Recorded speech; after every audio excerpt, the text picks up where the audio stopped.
Hey guys, Divyansh this side.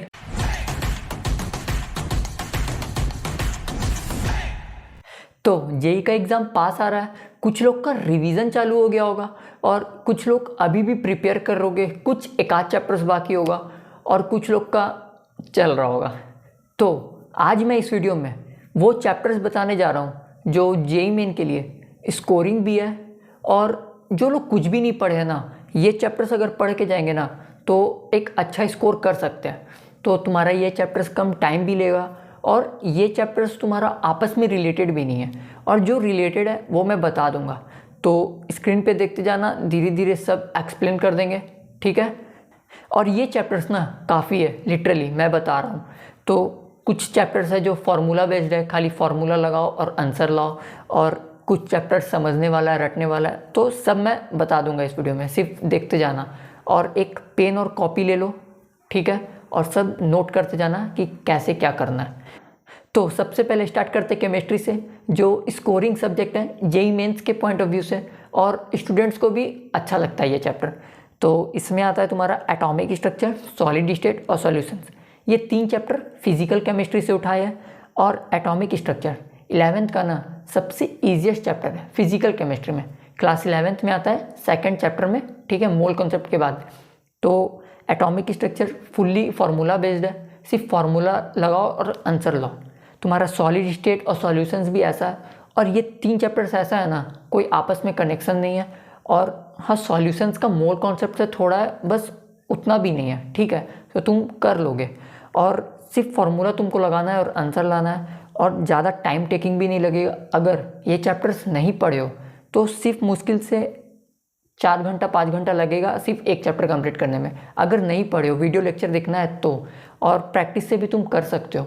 तो next chapter आता है तुम्हारा केमिकल बॉन्डिंग, और ये चैप्टर सबसे ईजिएस्ट चैप्टर है, सबसे ईजिएस्ट चैप्टर पूरे जेई मेंस में 11th और 12th मिला के, जो सब बच्चे को लगता है।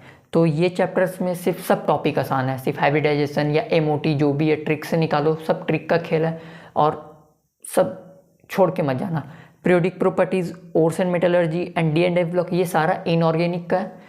तुम एनसीईआरटी अब मत पढ़ना इनऑर्गेनिक के लिए, सिर्फ पीवाईक्यूज लगाओ, इनफ है। सिर्फ पीवाईक्यूज पढ़ के जाओ, सारा क्वेश्चन प्रैक्टिस तुम्हारा हो जाएगा। और हो सके तो मॉक दे देना या एनसीईआरटी का पीछे का एग्जाम्पलर सॉल्व कर लेना, काफ़ी होगा। अब एनसीईआरटी बाय लाइन पढ़ने का टाइम नहीं है, तो पीवाईक्यूज लगाना है, पीवाईक्यूज लगा के भी छोड़ सकते हो, इनफ है। केमिकल बॉन्डिंग भी तुम्हारा प्रैक्टिस से हो जाएगा, ठीक है।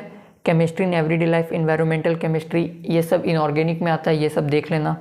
अब नेक्स्ट आता है तुम्हारा आईयूपैक, जीओसी, ऑर्गेनिक केमिस्ट्री। और यार ऑर्गेनिक में तो मैं तो यही कहूँगा कि ऑर्गेनिक या तो पूरा आता है या तो पूरा जाता है। अगर क्लास 11th में ऑर्गेनिक अच्छे से पढ़े हो तो तुमको क्लास 12th में ऑर्गेनिक में भी दिक्कत नहीं होगा। तो ये फिर भी इजी टॉपिक लिए जो जिसका रिएजेंट्स आसान है याद करने में, ठीक है। तो जैसे तुम्हारा आईयूपैक में कुछ करना नहीं है, नेमिंग कन्वेंशन है, ये देख लेना।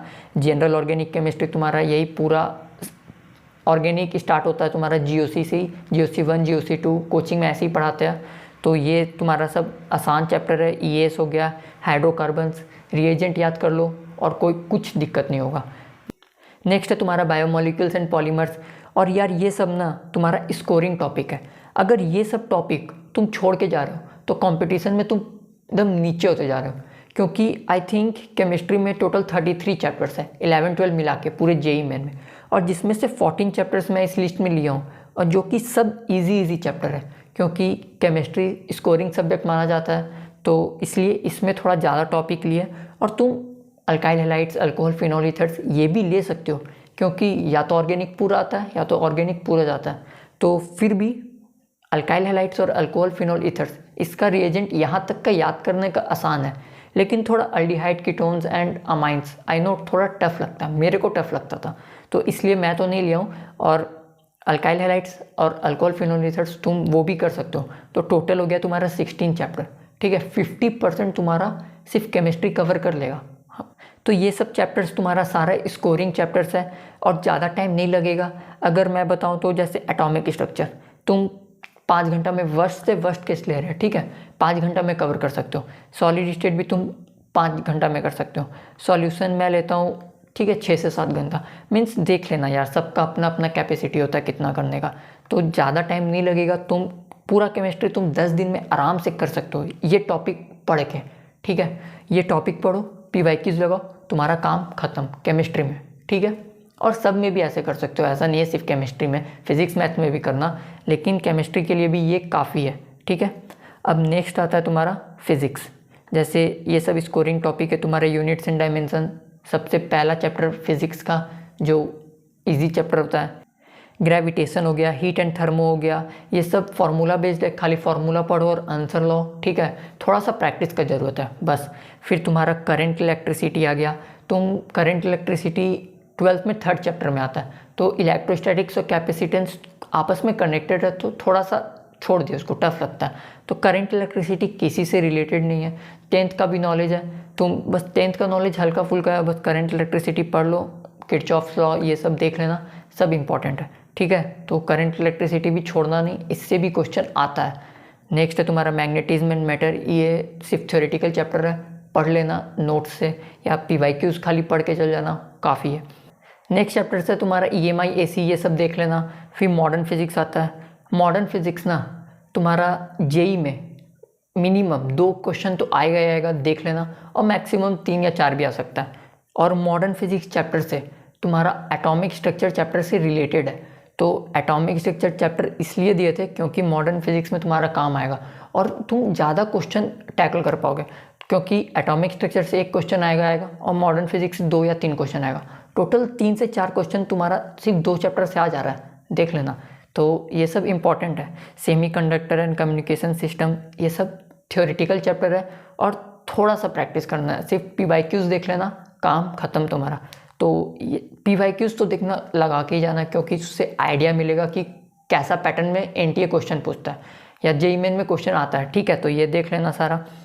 अब नेक्स्ट आता है तुम्हारा maths, straight line, circle, parabola, ellipse और हाइपरबोला, ये 5 चैप्टर तुम्हारा कोऑर्डिनेट ज्योमेट्री से इजी है, ज़्यादा टाइम नहीं लगेगा, सिर्फ प्रैक्टिस करना है और सिर्फ एक बार पढ़ लो। ये सारा आपस में कनेक्टेड है, तुम्हारा सर्कल, पैराबोला, एलिप्स और हाइपरबोला ये आपस में कनेक्टेड है। और थोड़ा सा स्ट्रेट लाइन भी तुमको मज़ा आएगा, क्योंकि ये सब स्कोरिंग टॉपिक है और विजुअलाइज करने वाला ये सब टॉपिक है। सिर्फ तुमको विजुअलाइज करना है, फिगर समझ में आ गया कि कौन सा फॉर्मूला लगेगा, बस तुरंत सेकंड भर में आंसर आ जाएगा, ठीक है। तो ये सारा देख लेना, ये सब टॉपिक। मैट्रिसेस एंड डिटर्मिनेंट एकदम ईजीएस्ट टॉपिक है मैथ्स का, प्रैक्टिस से खाली सिर्फ कैलकुलेशन करना और कुछ नहीं, लेंदी भी आ सकता है पेपर, तो कैलकुलेशन करना खाली। लिमिट्स हो गया तुम्हारा, सीधा सादी डिफ्रेंशिएशन लगाना, एल-हॉपिटल रूल से अगर लगता है तो ठीक है, नहीं तो पढ़ लेना। ज़्यादा केस में एल-हॉपिटल रूल लगता है तो कोशिश करना ट्रिक से निकाल के आंसर ला दे। फिर तुम्हारा वेक्टर हो गया, 3D ज्योमेट्री हो गया, ये सब भी सिर्फ फार्मूला बेस्ड है। वेक्टर तुम 11th में पढ़े होगे, आइडिया ही होगा, स्केलर प्रोडक्ट, डॉट प्रोडक्ट, तो थोड़ा सा उसमें तुम्हारा ब्रीफ बताया गया है। और 3D ज्योमेट्री पूरा विजुअलाइज करने वाला है, सिर्फ विजुअलाइज करो और सॉल्व करो। नेक्स्ट तुम्हारा ये 3 chapter, mathematical logic, statistics and height and distance, ये 3 चैप्टर। हाइट एंड डिस्टेंस तो 10th वाला टॉपिक है, फिर भी JEE मेन में क्वेश्चन आता है। और मैथमेटिकल लॉजिक और स्टैटिस्टिक्स 3 घंटे में ये 2 टॉपिक तुम्हारा कंप्लीट हो जाएगा, पढ़ लो। क्योंकि 1 घंटा तुम्हारा सिर्फ मैथमेटिकल, 1 घंटा भी नहीं लगेगा यार, हाँ 1 घंटा फिर भी लेते हैं। मैथमेटिकल लॉजिक सिर्फ 1 घंटा में तुम्हारा कंप्लीट, तो 4 नंबर पक्का हो गया। और सबसे इजी क्वेश्चन आता है मैथमेटिकल लॉजिक से। और स्टैटिस्टिक्स भी थोड़ा सा फार्मूला बेस्ड है, तो कर लेना। और हाइट एंड डिस्टेंस 10th वाला आइडिया है, कर लेना, प्रैक्टिस कर लेना 10th वाला बुक से। RS अग्रवाल, RD शर्मा जो भी लगाए हो, घर में होगा तो वो देख लेना, सब हो जाएगा, ठीक है। तो ये सारा चैप्टर्स बिल्कुल भी छोड़ के मत जाना, ये सारा चैप्टर्स स्कोरिंग टॉपिक है। तो टोटल कितना चैप्टर हो गया तुम्हारा? केमिस्ट्री में 14 हो गया, फिजिक्स में 9, 23 और मैथ्स में 12, 35। तो समझ रहे हो, इनफ है यार, काफ़ी है। तो ये सब टॉपिक बिल्कुल भी छोड़ के नहीं जाना। और रिवीजन स्टार्ट करना है तो यहीं से रिवीजन स्टार्ट करो, बल्कि रोटेशन पढ़ने में ज़्यादा टाइम लगेगा, तुम वहाँ पे ज़्यादा दिमाग लगाओगे। इससे अच्छा है कि ये सब टॉपिक से रिवीजन स्टार्ट करो, फिर टाइम बचता है तो वो सब टॉपिक पे लगाना। और जो लोग नहीं पढ़े हैं तो सीरियल वाइज जो चैप्टर्स का लिस्ट बताया कंप्लीट करते जाओ, वीडियो लेक्चर देखो, PYQs लगाओ, काम ख़त्म। एग्ज़ाम पास में आ रहा है, कुछ भी इधर उधर मत दिमाग लगाना, कोई भी प्रेशर फालतू का मत लेना, ठीक है। तो आई होप ये वीडियो तुम लोग को अच्छा लगा हो। तो ये सारा तुम चैप्टर्स कंप्लीट कर लेना। कुछ भी डाउट होगा प्लीज़ कमेंट कर देना। और कोऑर्डिनेट ज्योमेट्री का शॉर्ट नोट्स अपलोड हो रहा है धीरे धीरे, स्ट्रेट लाइन और सर्कल का अपलोड हो चुका है, तो अब नेक्स्ट पैराबोला का अपलोड कर देंगे। और फिजिकल केमिस्ट्री का भी अपलोड हो गया है, तो देख लेना। और नोट्स भी है 12th का, देख लेना ना यार, सब देख लेना।